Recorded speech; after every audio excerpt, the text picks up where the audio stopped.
Magandang umaga po. Ito ang sabayang pagsasempapawid sa UNTV at sa Radyo La Verdad 1350 ng programang Bawal ang Pikon. Get it straight with Daniel Rason. Sabayan din po tayo napapanood sa 1,300 satellite monitoring centers sa buong Pilipinas at ganun din sa buong mundo.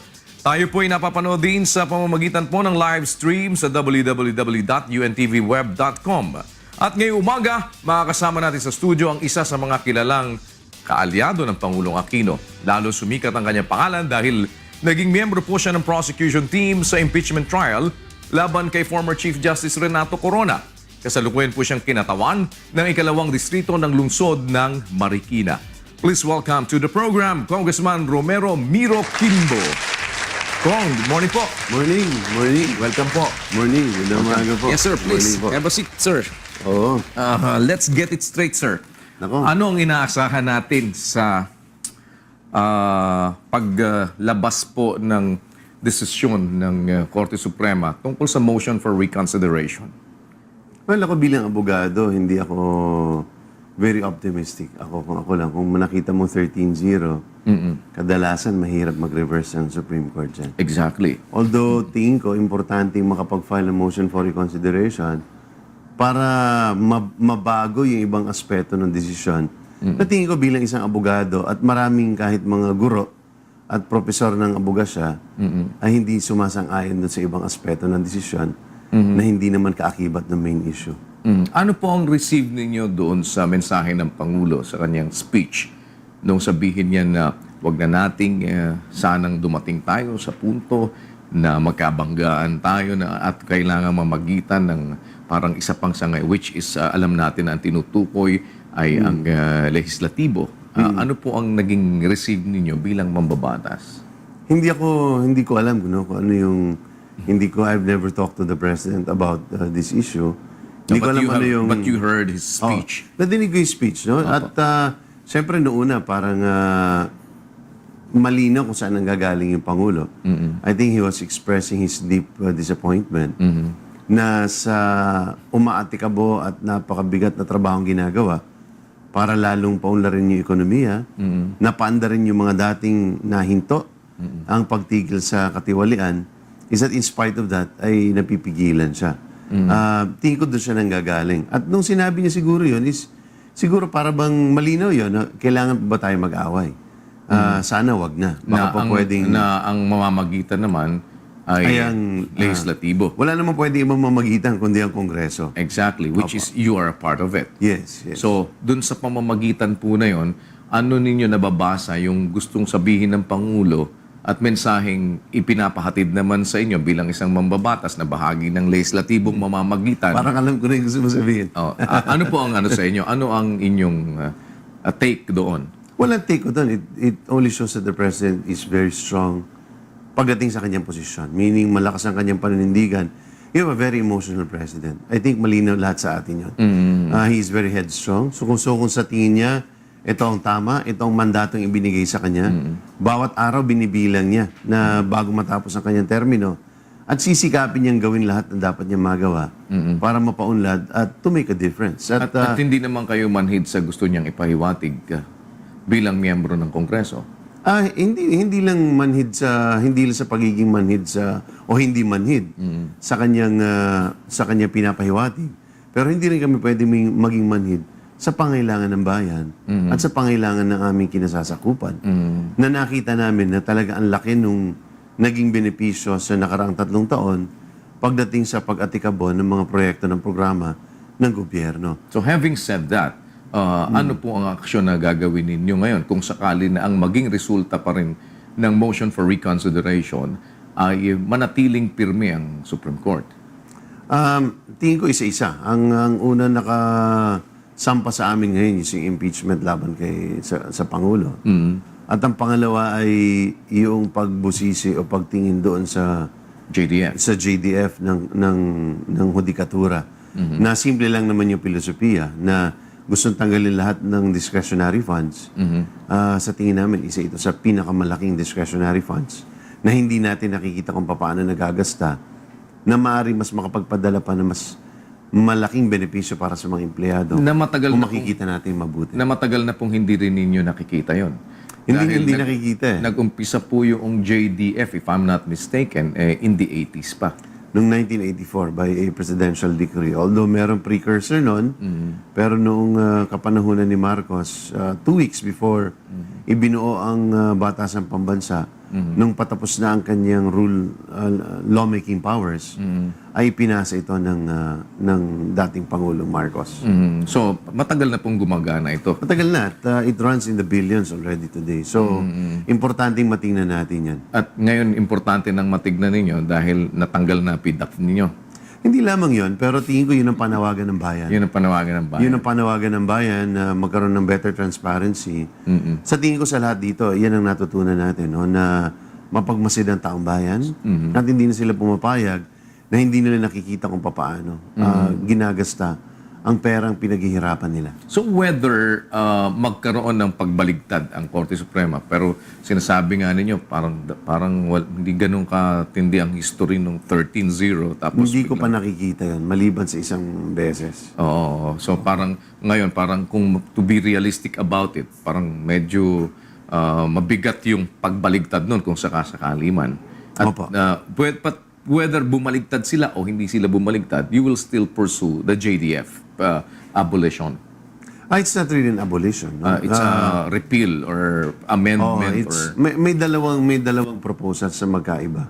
Ang tingin naman dyan is hindi lamang na kailangan meron nakapending na batas sa na bill. So kinakailangan natin i-evaluate 'yon at tingnan natin kung dapat ba o hindi. At kung nakita naman natin na tama naman ang paggagamit at tama yung sistema, tingin natin dapat suportahan. Pero kinakailangan natin makita. at may impeachment ngayon na hinaharap kayo para sa Pangulo. Opa. At tinitignan din natin ngayon ba yung impeachment naman sa mga maestrado? Walang ganun. Hindi ako sumasang-ayon na yan ay marapat na gawin ngayon. So dahil hindi nyo nakuhang signal po yun from the President that was never my impression. na doon sa speech ng Pangulo. That was not my impression. Pero kung yun ang pahiwatig niya, hindi ko po alam. Pero hindi yun ang impression ko. Pero ako personally, I think it's very difficult at this point in time. Baka mahirap tanggapin ng publiko. So hindi po kayo aware na mayroong mga inilatag na parang ebidensya rin para magpa-impeach ng maestrado, at least 2 sa kanila? Wala. So, Pero matagal na may ganyan. 2, may 3, may 4. In fact, meron ng 5. Meron 2 mambabatas dyan na talagang matagal na nilang advokasya yan na buksan ang Korte Suprema. Ngunit I'm not personally aware. I've not seen anything. Sino hong 2 mababatas yun? Ang isa dyan ay si Congressman Ray Umali. Talagang masigasig siya dyan na matagal na niyang advocacy. Yung isa, hindi ko maalala yung isa, pero 2 sila dyan na very active. So you have not seen any evidence na Wala.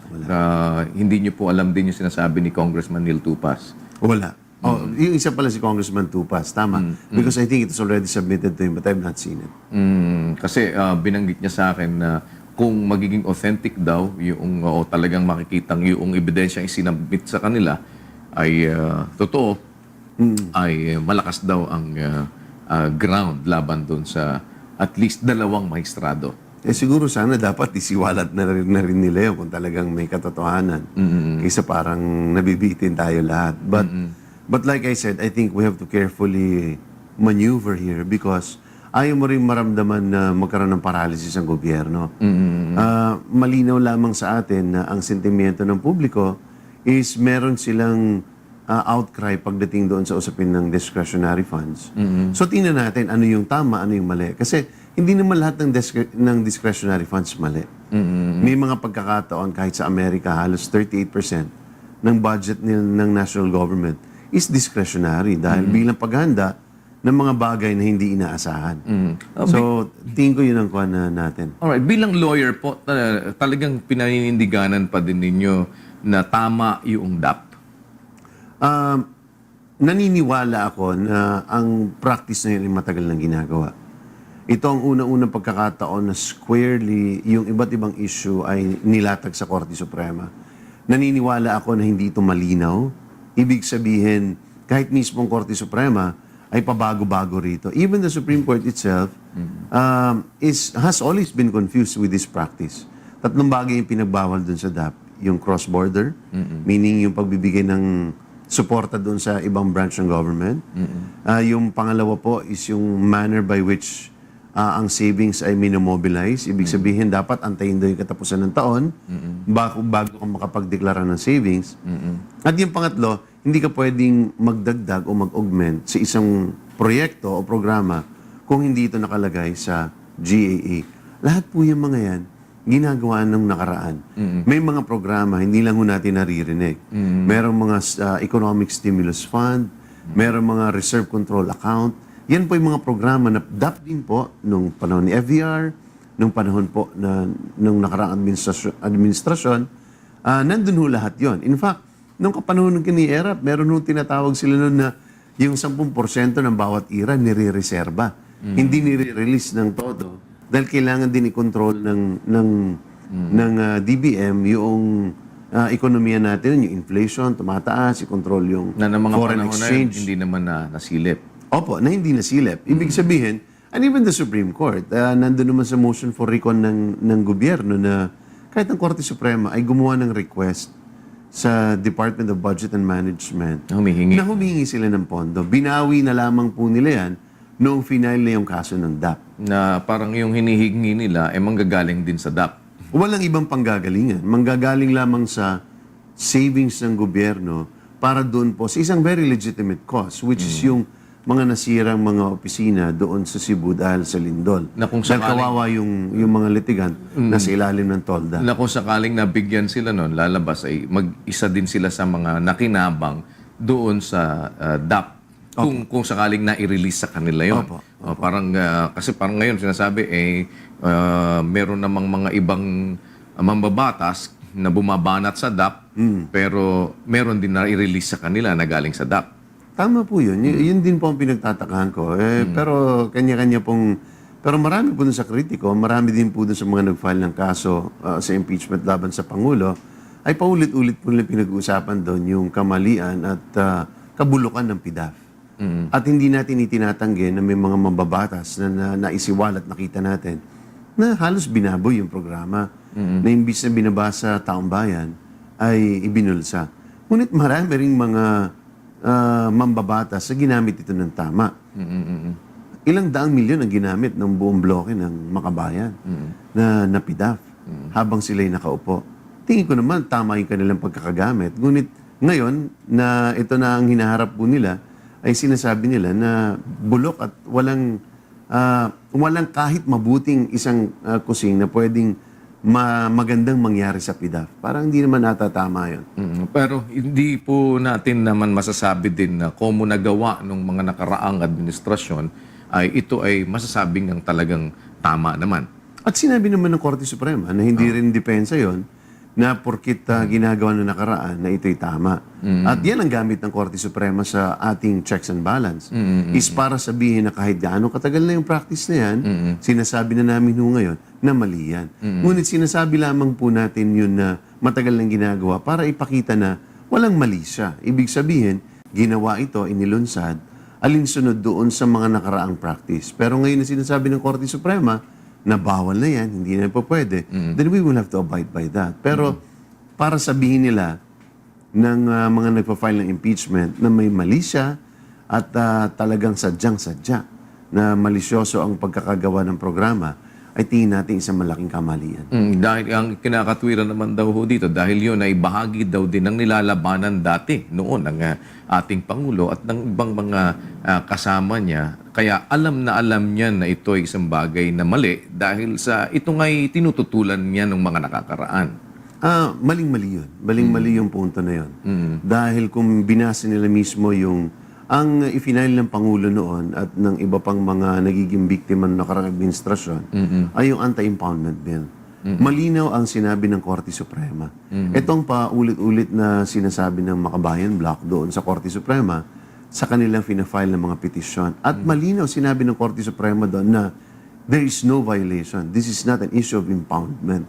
Hindi ito isang manifestasyon, isang gawain ng impoundment. Hindi ito ang issue dito. Ang issue dito ay ang paggagamit ng savings para sa ibang branch na ipinagbabawal pag-mobilize ng savings bago matapos yung taon. So, sa lahat po ng aspeto, maling-mali po yung sinasabi po nila. Hindi niyo po ba nakikita na mali talaga halimbawa na ang isang savings ng isang ahensya ng gobyerno ay kunin sa kalagitnaan ng taon na maaaring may dahilan tayo dahil sa ang katwiran po lagi ay nakapagbid na kami. Ba't naman kailangang intayin natin yung katapusan ng taon samantalang alam na natin na may sosobra dito.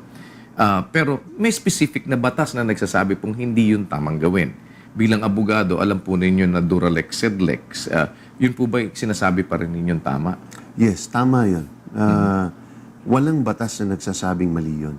In fact, this is the first time that the Supreme Court has said that. Na kinakailangan mong tapusin ang taon o tapusin by every month or by quarter, depende sa budget process, bago mo ideklara ang savings. Ang trabaho ng gobyerno ay gumasta, maglunsad ng programa. Kapag sa unang araw pa lang ng Enero, ang budget binabalangkas the year before that. Nagpla-planning simula ng Hunyo, halimbawa for 2015, simula pa lang po ng Marso, buong summer, ginagawa po, isasabit po nila sa amin ngayon yan ng Agosto or ng end of July. By the time na ma-approve po namin ng budget, come January 1, posible ba na may isang programa o isang infrastructure na hindi na maaaring ituloy sa susunod na taon? Maaari. Halimbawa, sa Bohol, may programa ka ng isang dam o isang bridge. Nagkalindol doon. Hindi na po pwede. Dahil yung pagkakabitan niya noon ay hindi na po pwede, ay dahil ito'y damaged. Or yung requirements noon ay mas malaki na ngayon dahil sa kanilang dinanas. Anong gagawin mo doon sa 400 million na nakalaan para magpatayo ng isang bridge? Antayin ko yung end of the year bago ko gamitin yung pondo na yon na i-approve ng Kongreso. That is already savings. Pero hindi po ba totoo rin na pwede pong humingi ang ehekutibo ng supplemental budget naman sa Kongreso para wag naman niyang malaktawan yung kapangyarihan at karapatan ng Kongreso na siyang mag-allocate nito pong in mga dapat na gastusin? Before you answer that, sir, we'll pause for a break.